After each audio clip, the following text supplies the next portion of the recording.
can't buy. It resides between my eyes. Walked through the fire, came out better on the other side. See, life's like a beach if you find the sand. And right now, I feel like $100,000. You are listening to Inspired Insider with your host, Dr. Jeremy Wise. Dr. Jeremy Weiss here, I'm founder of InspiredInsider.com, where I talk with inspirational entrepreneurs and leaders like the founders of P90X, Atari, many more. This is part of the Pro Podcaster series where we talk about the behind the scenes of how pro podcasters work. Today we have Colt Cabana. He is the longest, hey Colt. He is the longest running wrestler to wrestler podcast in existence. And he's been doing the Art of Wrestling podcast weekly since 2010. He's interviewed people like CM Punk, Stone Cold Steve Austin, and many more. He's been entertaining crowds around the world, literally, as a professional wrestler for over 17 years. Australia, Canada, Europe, Japan, Mexico, all over the U.S. And he even wrestles in cult underground places like Insane Clown Posse's Gathering of the Juggalos. And he's been featured on Mark Maron's podcast, and he has a cartoon version of himself as a billboard off the highway here in Chicago. Colt, thanks for joining me. Thank you. Glad to be here. Good to see you. How are you, my friend, Jeremy? So, Colt, I always ask, since it's Inspired Insider, and two things. One, what's been the lowest moment, and what's been the proudest moment? What's been the lowest moment, and how you pushed through? Being fired from WWE was my dream. That's what I worked for years to get there. And there were so many aspects to what, like, it was such a big machine, and it was such a big, like, the way they worked. It was such a giant corporation that they, it made me realize how, if I ran a business, how I wouldn't want to run a business. And essentially now I run a business. Yeah. What's an example? What do you mean? What was one thing that you did? You wanted to do the opposite? And if you get in trouble for saying it, don't say it, obviously. But it's like, I don't think they got to know their talent well enough. They hired these people, and they gave them the idea of, like, you might be, like, we know you're good enough to, and eventually be a millionaire and a billionaire. And then they didn't get to know the people who they were inside. And it's a little bit of what inspired me to do the podcast. Is like, I want people to know who these people really are. And I didn't feel that, Vince McMahon I had a 5-minute conversation with. The guy below him I had didn't even talk to ever. And that was the guy who fired me. You know what I'm saying? So it's like they didn't even know who I was. Yeah. And I'd worked so hard. I worked 10 years to get to that point. And all it took was somebody looking on the thing going, who's that guy? And someone else going, oh, I don't know. And then I was fired the next day. And they didn't know all this stuff that I could bring to the table, to which I eventually brought to the table for myself. Right. So it's almost like, in one question, the lowest point was what brought me to my highest point. Yeah. Because I realized that I had value, that no one else was going to realize it. I was the only one that was able to bring it to the table and show the world, as if I did it myself. And I made it. I realized, I came to this, like, it was a wake up call, that, like, no one's going to want you to be the best you can be except you. You're the only one. You have the most, invested in you. And of course, and I don't blame those guys. Like, they're looking out for their own thing. Right. Of course. Now I'm looking out for my own thing, and that's me and my industry and in my business. And, like, I know, like, I want to be nicer to people below me, but there's really nobody below me. You know what I'm saying? So it's kind of just me. And so this idea that I've done this kind of, with the help of all the fans and everything, but, like, I've done this kind of myself because I believed in myself the most. And that was thanks to the wake-up call to my dream being taken away from me, and now realizing that, like, I had different dreams and I have different aspirations. How did they give you a reason when it happened?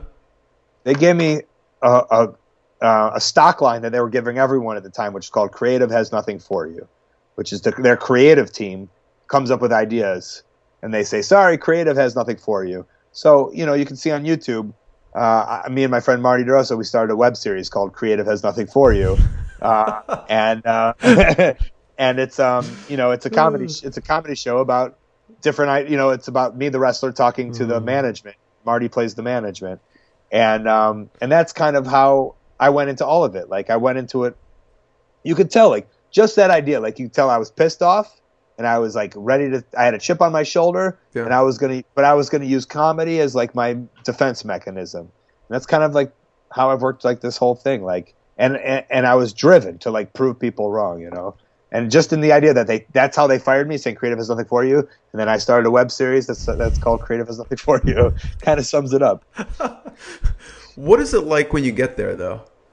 You know, Yeah, because right. you get called up to the big leagues, right? WWE. Because I remember it was in Kentucky, right? Or yeah, they moved me to Louisville. because I think I was in Louisville at the same time, maybe around the same time, and you had just moved back, but you knew the area very well. right, yeah. Yeah, they moved me to Louisville, and then they moved me to Tampa, and like those were their developmental leagues. So they signed me to a contract. The day they offered me a contract was one of the greatest days of my life. Yeah. But then I knew like there was a lot of work going forward. And then the day I had my debut match, that feeling cannot be taken away from me. Everything afterwards was awful. Yeah. You know, it wasn't good. My career did not go well. But the idea that they were like, Colt, you're on the team. It's amazing. Go have your first match. You know, was such a wonderful feeling for me. And that feeling was great. You know, a lot of stuff around it wasn't, but I'll always have that specific feeling. Yeah. So you would say that would be the proudest moment after, you know, turning that, you know, the Creative Nothing For You and your podcast. What has been one of the prouder moments?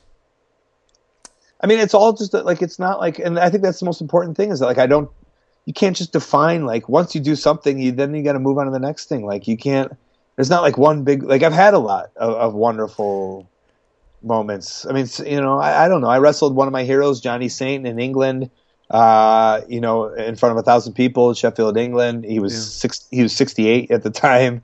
And he was a guy who I love. And then I had him on my podcast. That was a proud moment too, you know. You know, maybe getting a nice. My proudest moment is being able to eat every day. Is every day I go out and I buy my lunch, or I pay my bills, and I'm doing that without even really doing a job. Like I have money because I do what I do. That's what makes me proud. Yeah. You rock, Colt. I really appreciate it. Thank you so much. I'm not The Rock. I'm Colt.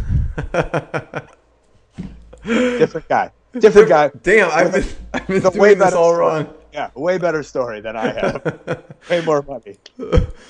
Thanks, Cole. I really appreciate it. I will see you at Podcast Movement or before. Yeah, perfect. All right. Go to ColtCabana.com, at Colt Cabana on Twitter, at Colt Cabana on Instagram. I had a Vine that went viral. It had 10 million loops. You can go see that. What is it? I put a sticker on a bodybuilder wrestler friend of mine, and he couldn't get it, and everyone laughed and then stole it. World Star Hip Hop stole it. Buy some merch and come to a local show. And podcast-wise, listen to my podcast, Art of Wrestling, on iTunes. And check out Howl.fm and just give it a shot for a moment. And YouTube channel? Colt Cabana Wrestling. But you can find that through ColtCabana.com. All right. Yeah, I have a weekly YouTube series. It's called Worst Promo Ever. It's hilarious. Where it's normally the wrestler gets interviewed, and I pretend like I'm the dumbest wrestler of all time. It's funny. And that way, I'm promoting my upcoming show through that, so people know what show I'm going to and who I'm wrestling. So yes, there's a lot behind why I do it. I suggest everyone check out Worst Promo Ever. It is actually hilarious. So I think we got all the plugs in. We did it. Amen. What I got, you can't buy. It resides between my eyes. Walked through the fire, came out better on the other side. See, life's like a beach if you find the sand. And right now, I feel like 100 grand.